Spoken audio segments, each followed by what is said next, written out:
Hi dear friends, നമസ്കാരം. എല്ലാവർക്കും പുതിയൊരു വീഡിയോയിലേക്ക് സ്വാഗതം.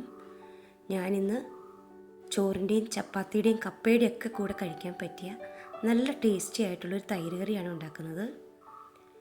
വളരെ സിമ്പിളാണ്, അതുപോലെ ടേസ്റ്റുമാണ്.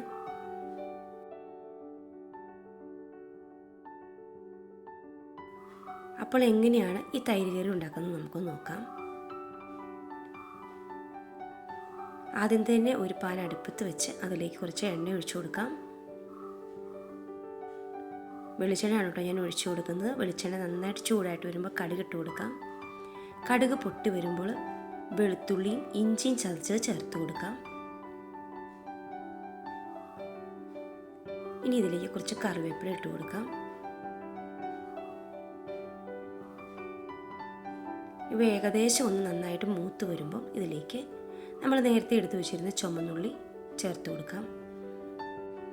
സവാള വേണമെങ്കിൽ നമുക്ക് ചേർത്ത് കൊടുക്കാവുന്നതാണ്, എങ്കിൽ ഇച്ചിരി ടേസ്റ്റ് കൂടുതൽ ചുമന്നുള്ളി ചേർക്കുമ്പോഴാണ്. ചുമന്നുള്ളി എല്ലാം ചേർത്ത് കൊടുത്ത് നന്നായിട്ടൊന്ന് വഴറ്റിയെടുക്കാം. ഇനി നന്നായി തന്നെ ഒന്ന് വഴറ്റിയെടുക്കണം കേട്ടോ. ഇത് ഏകദേശം ഇതുപോലെ ഒന്ന് വഴന്നു വന്നിട്ടുണ്ട്. ഇനി ഇതിലേക്ക് നമുക്ക് പൊടികളൊക്കെ ഒന്ന് ചേർത്ത് കൊടുക്കാം. 1.5 ടീസ്പൂൺ മുളക് പൊടിയാണ് ചേർക്കുന്നത്. കാശ്മീരി മുളക് പൊടിയാണ് ചേർക്കുന്നത്.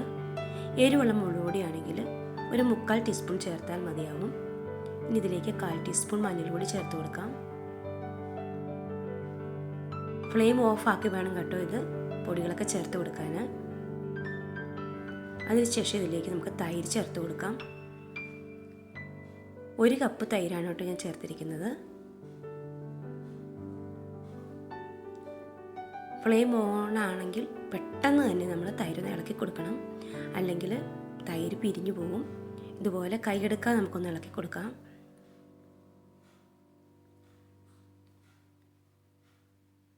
ഏകദേശം ഒന്ന് ചൂടായി കഴിയുമ്പോൾ ഫ്ലെയിം ഓഫ് ആക്കാം. അതിനുശേഷം ഇതിലേക്ക്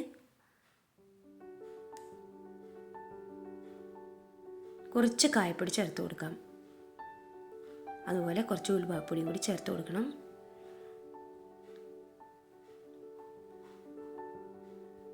ഇനി നമുക്ക് ചെറുതായിട്ടൊന്ന് ഇളക്കി കൊടുക്കാം. ഇനി ഇതിനകത്ത് മെയിനായിട്ട് വേണ്ടത് മല്ലിയിലയാണ്. കുറച്ച് മല്ലിയില നമുക്ക് ഇതിലേക്ക് ഇട്ട് കൊടുക്കാം. അതിന് ശേഷം ആവശ്യമുള്ള ഉപ്പും കൂടി ചേർത്ത് കൊടുക്കാം. ലാസ്റ്റ് വേണം കേട്ടോ ഉപ്പ് ചേർത്ത് കൊടുക്കാൻ, അല്ലെങ്കിൽ നല്ല ചൂടായിട്ടിരിക്കുന്ന തൈരിലേക്ക് നമ്മൾ ഉപ്പ് ചേർത്ത് കൊടുക്കുമ്പോൾ പെട്ടെന്ന് പിരിഞ്ഞു പോകും. അതുകൊണ്ട് ലാസ്റ്റ് ഉപ്പ് ചേർത്ത് കൊടുത്താൽ മതിയാവും. അങ്ങനെ നമ്മുടെ കറി ഇവിടെ റെഡി ആയിട്ടുണ്ട്. ഇനി നമുക്കിതൊരു സെർവിങ് പ്ലേറ്റിലേക്ക് മാറ്റാം. ഇത് കാണുമ്പോൾ തന്നെ അറിയാം, നല്ല ടേസ്റ്റി ആയിട്ടുള്ളൊരു കറിയാണ്. ചോറിൻ്റെയൊക്കെ കൂടെ ഈ ഒരു കറി മാത്രം മതി. അപ്പോൾ എല്ലാവരും ഇതുപോലെ ഒന്ന് ട്രൈ ചെയ്ത് നോക്കണം.